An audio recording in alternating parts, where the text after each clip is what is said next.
The Boston Red Sox beat the Baltimore Orioles by a score of 5-0 on the backs of a Giolito gem. Their record improves to 73 wins, 60 losses, with 2 more games in Baltimore to go. I'm Nick the Voice, joined by Jason Kelly and Terry Cushman Jr., and we are the Bastards of Boston. Want more? Go to bastardsofbostonbaseball.com for great written articles. Now, I think that it would be a disservice to not start this game with the obvious elephant in the room, which was Lucas Giolito, 8 innings, absolutely gutsy. I mean, 4 hits, 1 walk, 8 strikeouts, no earned runs, and I think that the highlight for me of that was that final at bat that he had. So many foul balls to end that with a strikeout is just, I mean, it's vital and it's playoff material. And to see this guy elevating his game now, in addition to everything he's done all season long, it really gives a lot of hope going forward. Yeah, I said on the show last night that this is the kind of start Lucas Giolito needed. Because the last few he's been battling a little bit, right? The strikeouts been down, walks have been up, pitch count's been kind of high. He hasn't been going that deep into games. So this was a big one for him. And, Doug said it on our show last night that this Baltimore team is not, they're no joke. Like, yeah, they're a last place team. The year hasn't gone the way they wanted it to. They were big time sellers at the deadline, but they still have guys that can burn you. Cowser, Henderson, Kobe Mayo, this Sam Basayo, who they just locked up for 8 years, like, who, might be the Adley Rushman replacement. Who knows? Like, they've got some guys who can really hit the ball. So it's not a gimme against the Orioles. They're going to play you hard. This isn't the Orioles teams of past where they're trying to set records for losses. They're still out there battling. So not an easy task for Giolito, and for, the way his last few starts have been. You were hoping that this one would be a little bit smoother, and right out of the gate, that changeup was grooving. I mean, he had guys completely off balance. Early on, he was just cruising, and then you mentioned it, that last battery phase, 11 pitches, tons of foul balls, and he still strikes him out. Comes off the mound, super pumped up, like, big time win for him, big time game from him. I don't blame them for not letting him go the whole distance. He was, at 100 pitches by that point, so totally fine with that. And you tacked on some runs in the ninth there, so that definitely helps. So yeah, just everything came together. You got the offensive production you needed. Wasn't a ton, 5 runs, but it was enough. And then Giolito he looked so smooth out there. He looked very comfortable, and that's encouraging to see, because you're going to need him to have starts like that down the stretch, and hopefully in October as well. In 2 of his last 3 starts coming into tonight, he didn't make it through 5 full innings. So, big picture wise, I thought that it was more important tonight that Giolito shoved more so than the Red Sox actually winning. Just give me 7 strong from Giolito. And going forward, I feel a lot better about this team. And you said the elephant in the room. He's 6'6". It's more like the giraffe in the room. But Giolito's probably been my favorite pitcher to watch this year, because you expect Crochet to be a Cy Young candidate, if not the favorite. I think he was the Vegas favorite coming in. You figured Bayo would be okay, rough start. He'll figure it out like he always does. And I expected Houck to be okay. I'm going to take the L on that. And then I think Giolito had the lowest expectations of anyone, because he was coming off of the bracing procedure. He hadn't looked good in 2021, since 2021 rather. And I mean, he's a bona fide number 2 starter. And we just went through most of a week saying Brian Bayo is your number 2. And I'm not going to die on the hill. Either one of them is fine as the number 2. But if this is game 7 of the World Series and Crochet pitched the night before, I think I want Giolito in that spot. He's just the veteran, sturdy guy, and not a lot of pitchers come back from what he's come back from. So I think he would be my guy. Most definitely. I mean, the guy has struggled for years, and that was after being a proper ace caliber pitcher for a time. He had a great year, a couple great years. He was on top of the world. And then to get humbled and then claw his way back, it really is a redemption story in a lot of ways. I don't know what the guys are like behind the scenes, how they, feel about one another or whatnot, and I won't speculate. But I do think it would be amazing if Bayo and Giolito right now behind the scenes are having a little bit of a friendly competition to see who gets the honor of being that number two. Because these two guys are just in an arms race of the best kind for us, and the Red Sox are ultimately going to be the winners. Seeing them both take continuous strides forward, it really does make you feel comfortable come October, assuming we do get into the playoffs, which it's looking like we are going to. You go out there with three guys you trust, your ace in game one, and two guys who are going to give you a chance. And you just got to hope the offense shows up. And maybe that's going to depend on the opponent. Maybe that's going to depend on who's hot, who's cold going into it. But regardless, so long as your pitchers give you a chance to win, especially with the bullpen like it's been, with Chapman, with Whitlock, with Slayton potentially returning soon. I mean, you've got to feel good about the general order that this team is playing in. Iron sharpens iron, right? I mean, there is a certain amount of prestige that comes along with being the number two starter in a playoff series. Because, yeah, I mean, everyone knows Crochet's your ace. He's been pitching like your ace all year. He came in as your ace, so we know he's the first guy out there. Yeah, I wouldn't be surprised if, like you said, Bayo and Giolito are kind of secretly competing with each other. Like, oh, well, Giolito's sitting there tonight going, well, everyone said last week that you were the number two. Watch me go shove against Baltimore, and then we'll see who's the number two around here. And both guys have their contract situations in pretty good shape. Bayo's locked up. He's got his extension. Giolito's about to earn himself a lot more money, whether it's here or somewhere else, but he's on track to do pretty well. So the only pressure they can do is put it on themselves, right? So yeah, I think there is a little bit of friendly competition. I think the injury to Fitz and sort of the, moving Bueller to the bullpen and all that, I think it really does solidify that you've got a top three, and those guys are going to be the ones that really carry you when it comes to the playoffs. So yeah, if Giolito and Bayo are kind of challenging each other here and going tit for tat, each start, all the better for the Red Sox. Keep competing with each other, because at this point, it's still kind of, to me, a toss up as to who you'd start game two. Giolito certainly put a lot of chips in his favor tonight, but yeah, have those guys keep going at each other. It's great. David Hamilton, was your offense tonight. Trevor Story did hit a solo shot as well to kind of get the party started.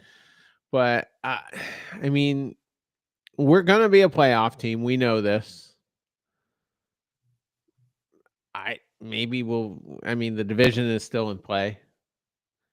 And I think if you win the division, you're probably going to be set up pretty good for a bye, I would think. And do you guys trust the offense, or do you have trust issues? I would say I have trust issues. I mean, there are guys here who, no matter what, I feel are going to give you a good at bat. That's primarily going to be Anthony, Bregman. Maybe that's it.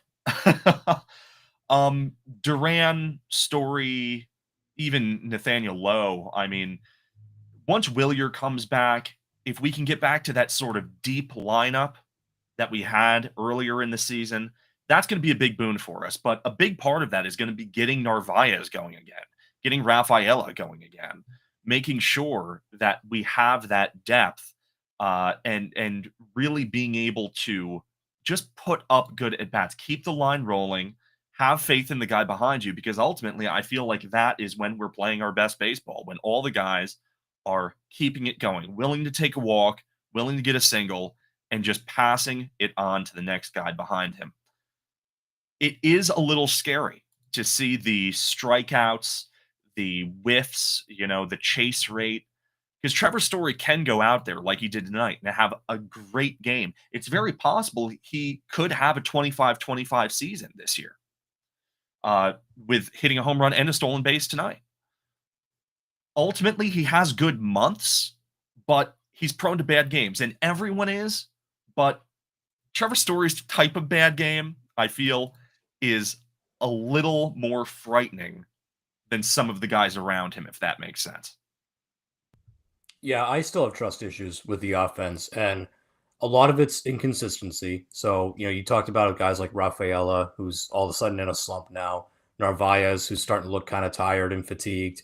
I agree with you, Nick. The only two guys that I feel like confident when they're at the plate are Roman Anthony and Alex Bregman, which is such a weird contrast. Like the 10-year veteran and the 21-year-old are the two guys you trust the most in this admittedly very diverse lineup. But, Duran, like he had that big 3-run homer last night, but then tonight he didn't do anything and he struck out on some horrible pitches, especially against Bradish. So, he still has kind of been up and down this year. Trevor Story, nice to see him get the home run tonight. But would I trust Trevor Story, bases loaded, in a big game in the playoffs to deliver you that big hit? I'm not sure. Because again, you're facing playoff caliber pitching at that point. So, if he's in there against, a top end closer, he's probably going to strike out. It's not, it's nothing against Trevor Story. He's had a phenomenal season, but he still does strike out a lot, and he is still prone to chasing bad pitches against really good pitching. So, yeah, I still have trust issues with the offense. And you mentioned getting Abreu back. I agree, that's going to be huge. But then the logjam problem rears its ugly head again because Yoshida isn't going anywhere. I know I saw people on Twitter saying, oh, well, once Abreu's back, they can DFA Yoshida at that point, right? They're not going to, guys. If they were going to, they would have done it already. Like, they would have done it when they called up Anthony and saw, wow, yeah, he's legit. They're not going to do it. So, again, you're going to have this carousel of outfielders where Alex Cora is going to put Yoshida in some games and he's going to sit someone like Duran or Anthony, and you might lose 3-2, and we'll be sitting there afterwards going, if Anthony was in the lineup, would we have won? Maybe, right? Because Yoshida, I mean, just tonight was another example of why it's not really a value bat for you. So I have trust issues with the offense. Again, the inconsistency and just Yoshida's just such an albatross in that lineup, whether he's playing or not. It takes a spot away from someone who can give you a little more production. So yeah, that's the big concern. I trust the pitching for the most part. I really do. Even the bullpen, once Slayton gets back too, like I feel pretty confident about that. What Garrett Whitlock and Aroldis Chapman have been doing at the back end of games has been ridiculous for the last couple of weeks. So the rotation and the bullpen, I trust. The offense, I don't know, not fully. I'm right there with you. And I mean, we've made our bed, and however it shakes out is how it's going to shake out. But when you're talking about Yoshida jamming things up, he's also jamming it up for Campbell.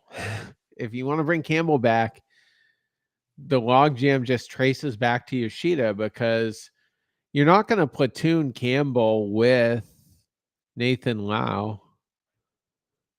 And Lau shouldn't be platooned anyway. I mean, he hits lefties and righties at about a 260 clip, has an on base about 80 points above that. So that's not really a bat you want to be messing with. And if Campbell comes up, and I know they're concerned because they've really changed his mindset and maybe he does need to cook, but if a deep October run is a priority for you, I mean, isn't there a strong possibility Campbell might be more productive in September than Rafaela? Yeah, I can see a world where that is the case. Whatever's going on with Cedon, they need to figure it out because this is a dude who, for a time, was looking like he turned it around, and now he's really just right back where he started, if not worse. A great OPS. I have his numbers here: an 870 OPS in June, 852 in July, down to a 515 so far in August. it's just brutal production. And the pain of that is sort of compounded when you're taking him out of his best position. Those games when you do play him at second base instead of at center field, you're losing out on that platinum glove defense out in center, and then getting good, adequate. I don't know what the numbers are with his defense at second. He certainly passes the eye test at least, but I feel like a bat at second base is a lot more important than a bat out in center field, if that makes sense. It's easier to justify those slumps when he's out there saving you runs. This way, like you said, could Campbell come back? I mean, we don't know what he's been doing defensively, mostly first base, but I don't think we'll see him again at second, surely, unless it's like a platoon situation, a pinch situation, a utility situation. But yeah, I do see a world, unfortunately, where Campbell is better than Rafaela. The one thing about Campbell is that he does take walks, which is valuable. The one thing, all of his struggles at the major league level, he did have pretty good plate discipline. He did see the ball pretty well. It's just that sometimes he overswung or just, it wasn't making the contact that he wanted, but the plate discipline's pretty good. So there is value in that. I just don't see how they fit him on the playoff roster because you look at it right now, you're going to get Refsnyder back maybe by tomorrow, if not certainly by Thursday. That means the password's going down, which I said on the show last night. I think he needs to go down. I don't think he's ready yet. Not his fault. He's been phenomenal down there, but he looks a little overmatched at the major league level, at least to start. So yeah, password gets sent down. Refsnyder gets back. Then you're going to get Abreu back. That probably means Hamilton gets sent down again, something like that. Maybe Nate Eaton at that point. So I think that's your playoff roster. It's going to be, in terms of the bench, it's going to be Refsnyder, Hamilton, Yoshida, and then whichever catcher isn't starting. So I don't know how you fit Campbell in there. Like, I don't, you can't get rid of Refsnyder. I don't want to send Hamilton down because as much as he's not great offensively, I mean, tonight he was, but generally he's not. There's a value in having a speed guy, especially in playoff situations. I mean, look, I'll bring up the name Dave Roberts, right? I mean, obviously that's an extreme example, but there is a value in having that guy who can swipe a base and do it pretty effectively. And if nothing else, David Hamilton can do that. And as long as you keep him at second base, he's good defensively there. So as long as you don't put him at shortstop or anything, which they won't at this point. So I'm not sure I'm in favor of bringing up Campbell. If we're talking playoff roster, I don't know if I like him over Hamilton at this point. I think Hamilton gives you a more professional at bat, and I think that speed is going to be a major factor, especially given some of the teams you're going to be facing. So I like the idea of it, but given the jam, because again, you can't get rid of Yoshida. Like, you're not going to be able to. You're stuck with him.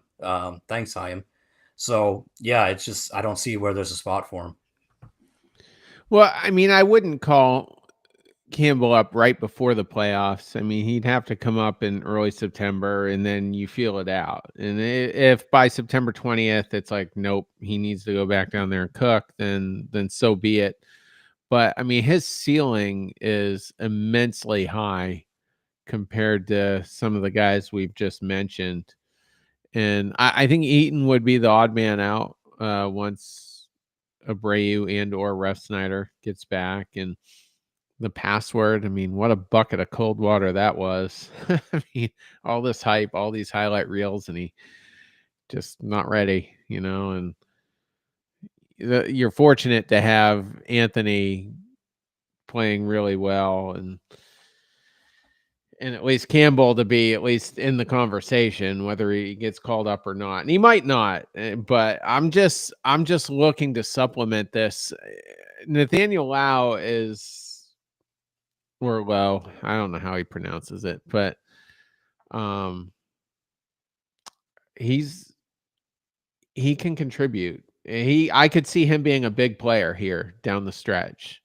And I don't know if we've corrected this on the air since last week, but he does have another year of arbitration. So I think what that means is don't expect Schwarber to come back because we have Schwarber at home.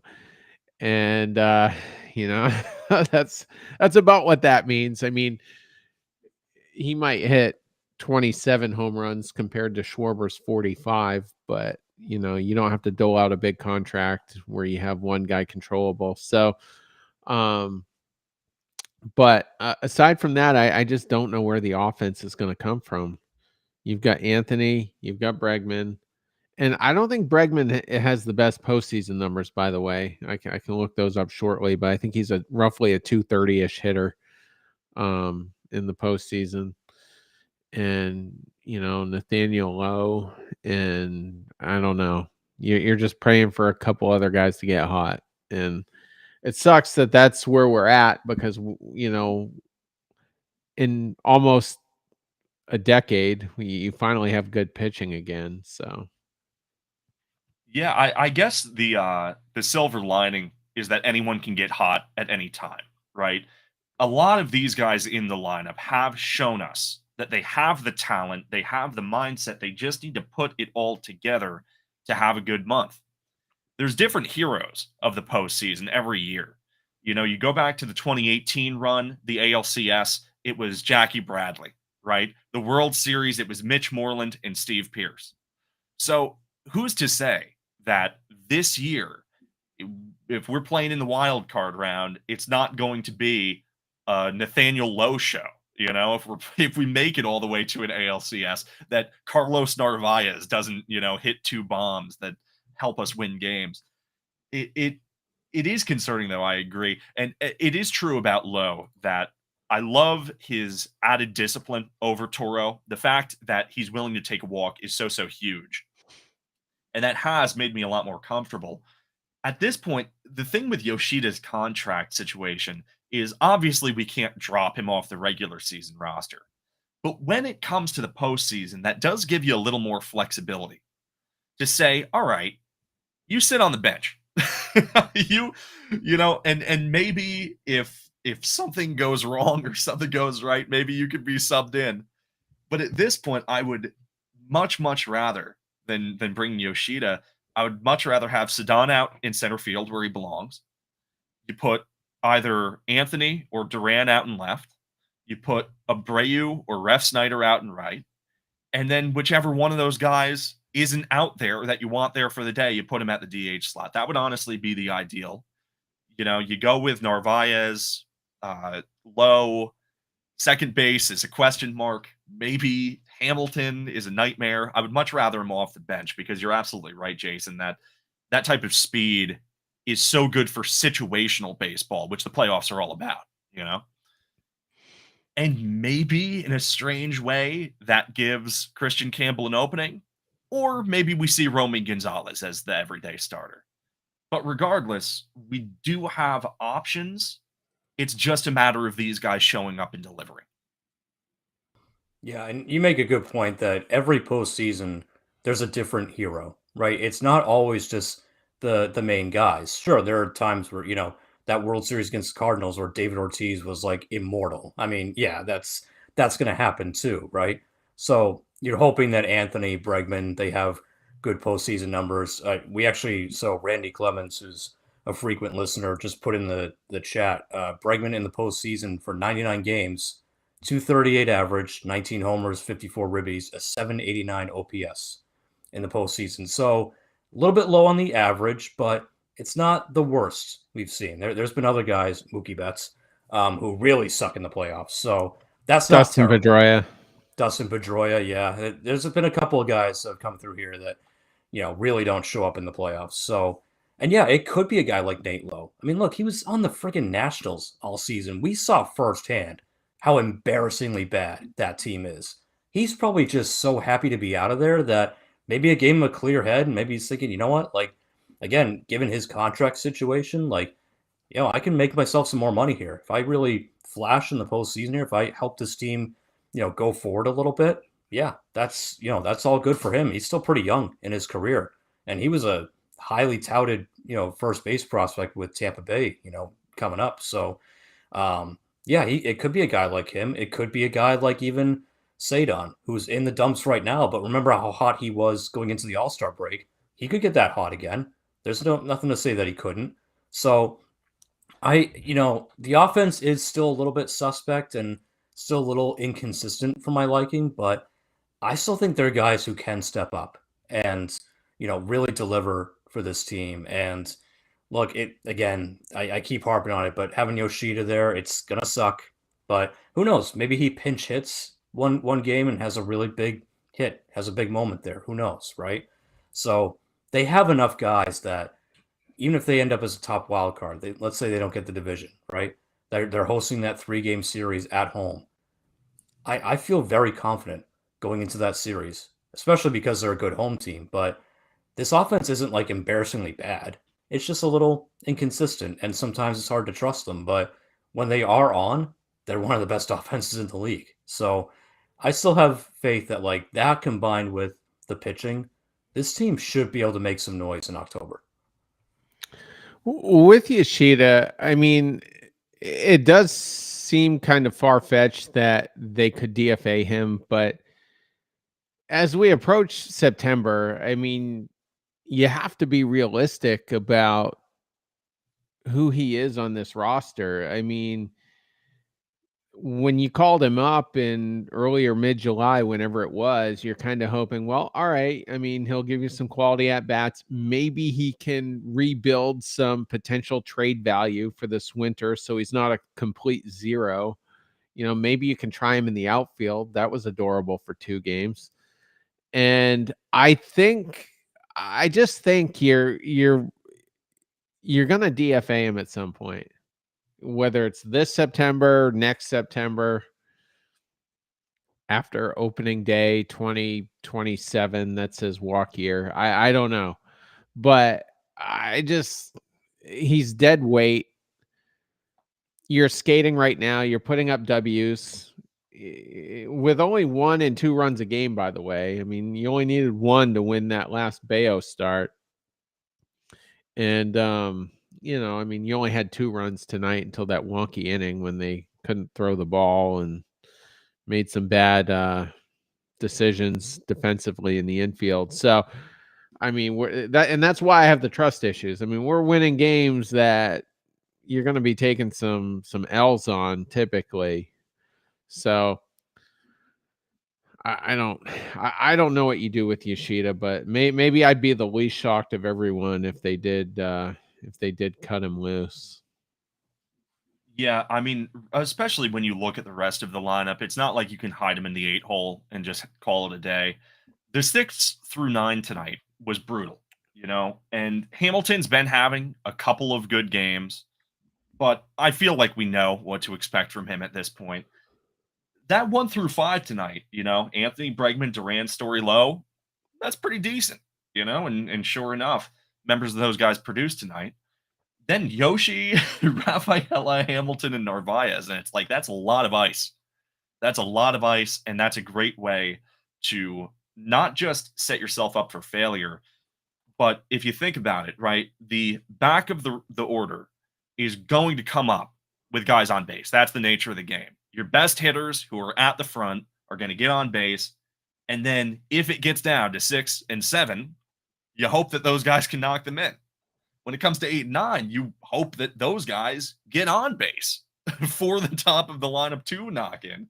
And right now, I mean, I would love to find some sort of, like Moneyball style or Bill James style run calculator and plug some of these averages and plug some of these on base percentages that we're getting over the last month from those guys and just see like what are they doing to us right now. It's brutal. And that's a great point that you made, Terry, about how there are wins that we're stealing. And thank goodness for it, because God knows that we've had a couple wins stolen away from us. In fact, sometimes we've stolen losses away from the other team.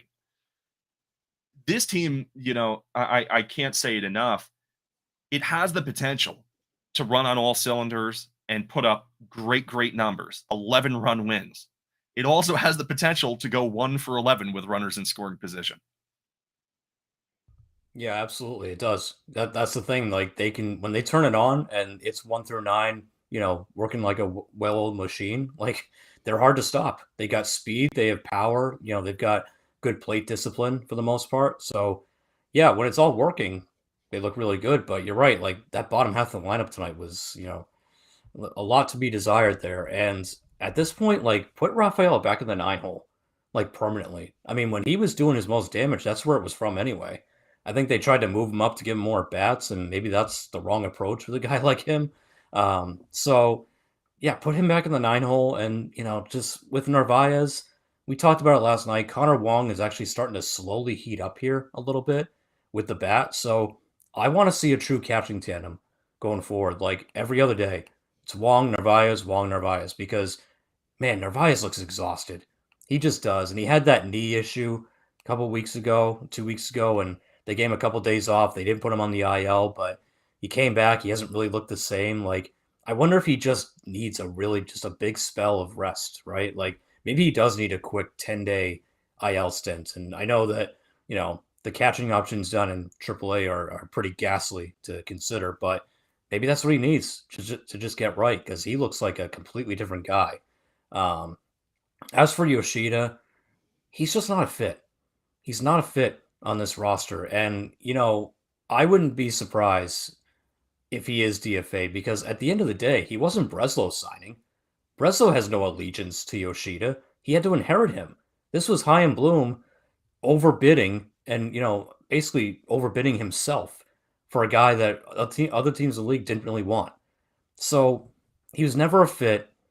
On a team like this where you've got too many outfielders to begin with, you're going to bring in a guy who can't hit lefties, can't play the field, and can't run.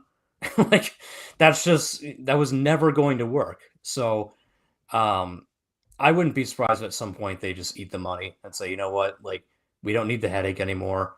Maybe someone is willing to pick him up. I doubt it. But yeah, he was never a fit. On this team going forward, the way they're building it, they want young guys, they want athletic guys, they want guys and they want good defense. That's why they went out and got Bregman, right? That's why they traded away Devers. There's a big reason why they traded away Devers because he was a butcher at third base and he was going to become a permanent DH pretty soon because he's just a fat slob who can't play his position. And they jettisoned him over to San Francisco. So they want athletes, they want good defenders. Yoshida's not any of those. He's not young, he's not athletic, he can't play defense. The only thing he can do is every now and then against a right-hander, he can run into one and maybe hit a double in the gap. That's it. That's really all he can do. So I think at this point, a DFA, I would not be surprised. I'm not sure we'll see it in the next month or two. It might be an off-season move, but yeah, there's just no spot for him. He's not even drawing walks. I mean, he's walked 5 times in the last 30 games. So, um, you know, just a complete zero. And if you can't DFA Yoshida, I mean, what else are you going to get right? Yeah, it really is just a boon because the problem here is he's taking away at bats from better players who need them, who you want them to get into a rhythm, to get as hot as possible, to keep the train rolling. And instead, you just have this guy going out there, and what does he do? He slaps one to second base every time. Sometimes he'll switch it up. He'll slap one to third base, slap one to the shortstop. But it's brutal to watch. You call Devers a butcher in the field, and that was absolutely accurate. Yoshida is a butcher almost everywhere you put him. It's bad. It's really bad. It'll be interesting to see how the Red Sox take advantage of the expanded roster. Obviously, it's not what it used to be, but the idea of the September call-ups was it expands to 28 now, right? Yeah, That's 28. correct. Yep. And, that'll give us a little flexibility, but obviously I imagine we're going to add one pitcher and we're going to add one hitter. Who's it going to be? Might just be, well, we keep David Hamilton. We bring Abreu back. We send Eaton down for Ref Snyder, or the password for Ref Snyder. and we just keep David Hamilton around. I don't think that that's entirely out of the realm of possibility. It is just really tough. And Brad Sandler, another frequent watcher and listener, posted Hicks and Yoshida are the two bad contracts we have now. And it is funny how on opposite sides of the ball, they're kind of in the same exact position, or we are with them. The idea that you kind of have to carry this guy because you have a commitment to him. The only difference with Hicks is like, well, with how volatile relievers are, maybe we fix him in the offseason. Obviously, leave him off the playoff roster, but maybe next year he can be decent. With Yoshida, I feel like we've seen what he is at this point, and it sucks. I like the guy as a person, but baseball is business. You got to play to win. One small tangent before I hand it over to you guys again was Justin Wilson's appearance tonight. I thought that it was a really interesting idea to have him close. Obviously, it wasn't a save situation. We were up by quite a hefty amount, but I really like the idea of going to Wilson there just as an opportunity to get himself right, shake off a little bit of whatever's been happening to him lately. He's given up 9 hits so far this month. His whip is right around 1.8. And tonight he was okay. 3 bits of hard contact, 2 of which went for singles. But then those back-to-back strikeouts to end the game. That was really, really nice to see. And if he gets back into where he was towards the start of the year, I mean, it's just another weapon in the bullpen that we can rely on. And I did want to just give him a nod because I thought that was significant. Yeah, I thought that was a good spot to use him because you had the 5-run lead. You don't want to use any of your high leverage guys because, ultimately just save them in case, something catastrophic happens. But yeah, it's a good spot for Wilson to get in there, get some work in, get himself right. He did still give up a couple of hits, as you mentioned, but, had the 2 strikeouts in there, kind of settled down and, didn't allow a run there. So yeah, he's going to be important. He's been pretty good for you all season. I mean, yeah, this month hasn't exactly been going his way, but that happens with relievers sometimes. They have a bad month and, he'll figure it out. So I think he will be important for you. Veteran guy. I don't know if he has playoff experience. He probably does. He's bounced around a couple of teams. I know probably not when he was with Cincinnati, but I'm sure at some point in his career he's been pitching long enough that he's probably pitched in some postseason games. And even if he hasn't, I mean, again, at 36, he's faced plenty of hitters and plenty of different situations. So having that experience will help you as well. So, I thought it was a good spot for him. As far as you mentioned, the roster's expanding, to 28, 2 guys, like who should they be? I mentioned on the show last night, and I still stand by this. I'd go with Peyton Tolley and Christian Campbell. As Terry mentioned, bring Campbell up, get him some at-bats, maybe get him some time at first base or DH, whatever. Just see if he's figured anything out. See if he's gotten himself right. We've seen highlights of he's smacked a couple of homers down there. Looks like he's slowly figuring it out, but see if he can give you a spark on offense, And then Peyton Tolley.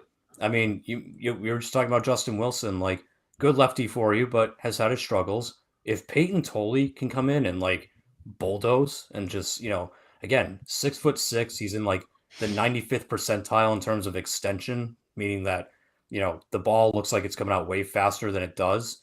So his 95 looks like 98, 99 to most hitters. Like, that's something that opposing hitters won't be ready for.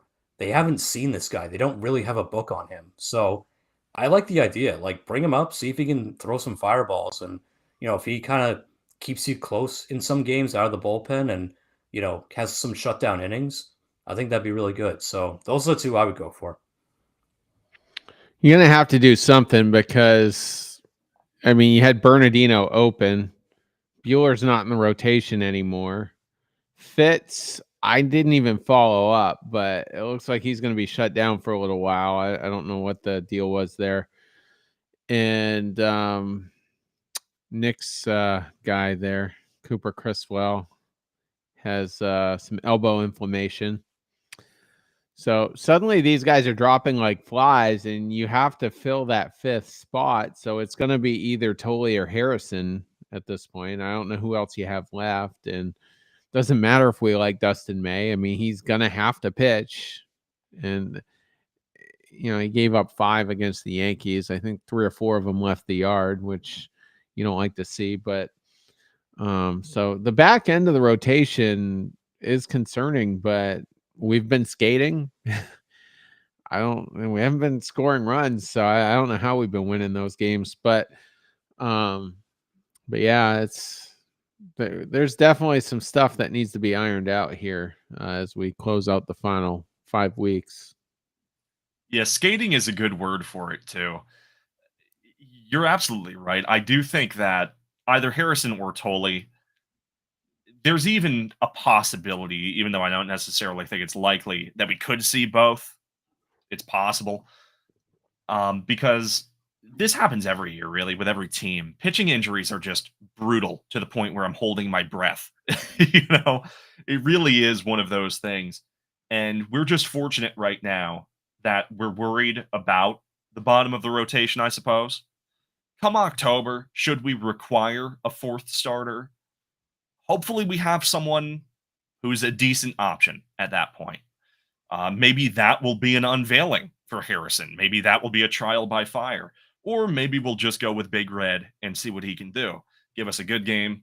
Give us a game like he's been. Like the Yankees game, exactly like you mentioned.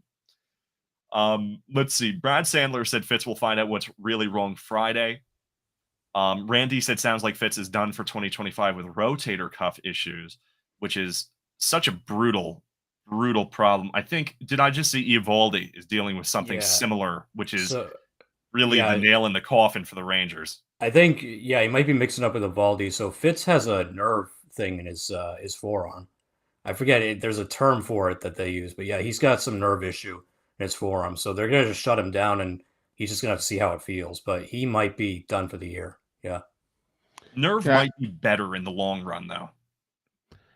I mentioned in the war room, I thought it was the forearm because he looked directly down at it after what ended up being his final pitch. So I was thinking a flexor strain typically is what goes on down there. But we just had the Phillies ace there, Wheeler. He's going to have thoracic outlet surgery. And the bad news for that is I don't recall anybody ever really coming back from that. Matt Harvey had it. I mean, he was serviceable, I guess, for another year or two after that, especially the year with the Orioles. But he bounced around, pitched for the Angels, and the Mets obviously didn't keep him. And Tyler Thornburg, I mean, if you remember that guy, gave up Travis Shaw for him. One of the few L's Dombrowski took in a trade.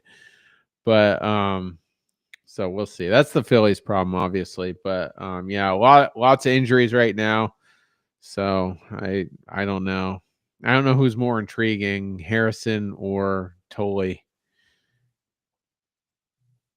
Yeah, it'll be interesting to see regardless. I mean, both of them at least have the allure of being an unknown, right? They're going to be fun to watch no matter what. So even if, Tolley or Harrison comes up and they do throw out a 4.5, ERA for their debut season, at least we sort of get to preview what we're probably going to be seeing a lot more of going forward the next 2 years. Yeah, that's the thing. Like Tolley's 22, Harrison's 23. These are two young guys. Harrison's been around a little bit longer, but former first round pick. Tolley was a first round pick. So these guys have pedigree. Harrison, you kind of had to retool him a little bit, but Tolley looks like he's mowing guys down, down in the minors. So I think either one, I agree, either one's intriguing, and I think both are part of your future plans in terms of your future rotation. So I'd be fine with seeing either of them at this point. I don't know if you'll get to see both because then, are you going to not bring up a hitter? I'm not sure. I mean, we'll see what they want to do. Maybe they feel confident in their bench. Maybe they say, you know what, we'd rather have more pitching, give some of those guys in the bullpen a rest, whatever. So either one I'm fine with. But yeah, I think both guys are definitely part of your future. Arm neuritis is what Fitz has. I've never heard of that, but that's what he has. So I don't know. I don't know where we're going, but we have Crochet versus Povich tomorrow. There is no reason we should be giving the Orioles a W in that one. Yep, that's absolutely true. I think Crochet versus Povich, I believe, is actually the Thursday game. Oh, do we have Bayo tomorrow? My bad. Yeah. Bayo versus to be determined. Okay. There's a speculation on a betting website that it could be a guy named Dietrich Enns, who looks like he has. I mean, he's 34 years old. He's appeared for Baltimore this year in, I believe it was 8 games in relief. Looks like he has about 55.1 innings of major league service across 3 different years. So we'll see. I mean, there's really, if we get lit up by Dietrich Enns, I don't even know what to say. You got to feel confident. So he's yeah, actually just going to be an opener by the looks of it. okay, Yeah, that he makes hasn't. sense. We actually saw him for just 1 inning, I think last week, and he gave up an earned run in that 1 inning. So Thank goodness. That's a heck of an opener too, isn't it? That's I guess. Sometimes you throw out an opener that makes me wonder why you're even bothering to open. You know? So we'll see who the follower is tomorrow. It will be a 6:35 p.m. game. Brian Bayo on the mound for the Red Sox. And then on Thursday, a 1:05 p.m. game, Garrett Crochet versus Kate Povich. Like you said, Terry, I mean, you got to feel good about both of these games. Is it too bold to say a 4-game sweep? If so, No. I'm willing to be that bold. It's not bold. No, I'm with you. The sweep should be on the table. And I saw Brad commenting, I don't want to see Yoshida in the lineup tomorrow. I don't think you will. I wouldn't be surprised if Rest Snyder gets activated tomorrow because you got back-to-back lefties tomorrow and Thursday with Povich. So that's a great way to break him back in. This guy, Dietrich Enns, is a journeyman. So great way to get Ref Snyder, kind of ease him back into the lineup, put him against 2 lefties, get him going again, and just sit Yoshida. Who cares at this point? Like, sit his ass, go for the 4-game sweep. I think it's definitely on the table. Yeah, and with that, I mean, Toronto lost tonight. That's a big game for us. A really, really big game to gain. That puts us, I believe, 4 back in the race right now. I mean, that's huge for the Twins to take that. We'll see if the Twins can't upset them tomorrow. Then after that, the Blue Jays have the Brewers. Anything could happen. Overall, it's just about really making the best of this road trip. Exactly like Brad just said in chat, actually. We're going into Pittsburgh after this. I believe we're going to avoid Skeens in that as well, which is, I mean, some very good fortune if true. But overall, I mean, the Sox are trending, I would say, in a good direction. They just need to iron out some details. There's a lot of creases for sure, but you just got to iron them out. You could sweep the Pirates this weekend too, and you got Cleveland coming up. Did they just have a bad injury? I can't remember. I'm sorry, and we are getting Skeens. Thank you for correcting me, Randy. Yeah, and Saturday. Brad. Well, that's a shame then. But still, we can make a good road trip regardless. But yeah, any closing thoughts, gents? No, I was just going to say, unfortunately, we do have Skeens on Saturday, and there's no starter listed for the Red Sox. I hope that's not another bullpen game. I hope they come up with something a little more creative than that. But you can still beat that team. I mean, just get Skeens out of there and get to that horrendous Pittsburgh bullpen. So, yeah, this is setting up good because Toronto going to, having to face Milwaukee.